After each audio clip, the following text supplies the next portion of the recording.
नमस्कार मेरे दोस्तों, आज हम बात करेंगे अधिकार की। मानव अधिकार, मौलिक अधिकार, प्राकृतिक अधिकार, इन अधिकारों को कई कई नामों से जाना जाता है।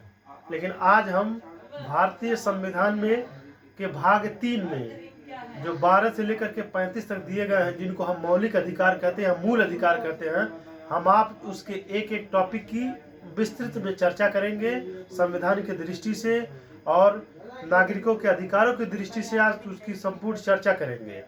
दोस्तों, हमारा मौलिक अधिकार जो तीसरे भाग में है वो आर्टिकल 12 से शुरू होता है। अगर 12 से शुरू होता तो हम 12 को बताएंगे वास्तव में 12 है क्या। तो आर्टिकल 12 जिसको 12 कहते हैं अंग्रेजी में, 12 राज्य की परिभाषा बताता कि राज्य किसे कहेंगे। राज्य आपके जहन में, जब मैं राज्य का नाम ले रहा हूं तो आपके जहन में आता होगा कि ये राज्य क्या उत्तर प्रदेश, बिहार, बंगाल राज्य? हम कहना ये राज्य नहीं।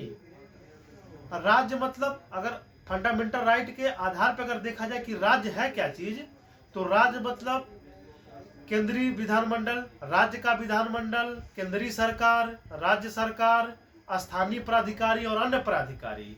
स्थानीय प्राधिकारी में आपके जिला बोर्ड, नगर निगम इत्यादि आएंगे। अन्य प्राधिकारियों में अन्य प्राधिकारी का जो ये कंसेप्ट है कि अन्य प्राधिकारी आएंगे किसे, ये इंटरप्रिटेशन का विषय है कि वास्तव में अन्य प्राधिकारी मानेंगे आप किसे। तो अन्य प्राधिकारी में वो प्राधिकारी आएंगे कि जिनका निर्माण कानून के साथ हुआ है, जिनके पास कुछ शक्तियां हैं और कुछ दंड देने के लिए शक्तियां हैं। जैसे Rajasthan electricity board versus Mohanlal के मामले में ये 3 सिद्धांत बताए गए थे कि उसका निर्माण जो हुआ है वह किसी अधिनियम के द्वारा हुआ है, वह उसको नियम बनाने की शक्ति है, उसको दंड देने की शक्ति है। तो इसीलिए विश्वविद्यालय हुए, अन्य जल बोर्ड हुए, जिसका स्पष्ट प्रावधान नहीं किया गया है, वो भी राज्य के अंतर्गत आएंगे। आपको तो समझ में आ गया कि राज्य किसे कहेंगे। तो आप कहेंगे क्या पार्लियामेंट राज्य है? हाँ, राज्य है। यदि पार्लियामेंट अगर किसी के मौलिक अधिकारों का उल्लंघन करती है तो हम पार्लियामेंट के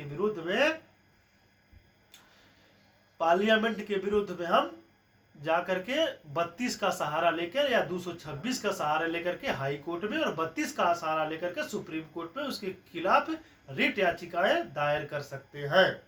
ठीक। अब कभी कभी प्रश्न ये उठता है कि क्या वास्तव में जो राष्ट्रपति जो है, संसद के अंतर्गत 3 अंग आते हैं, लोकसभा, राज्यसभा, राष्ट्रपति। तो क्या राष्ट्रपति राज्य के अंतर्गत आएगा कि नहीं?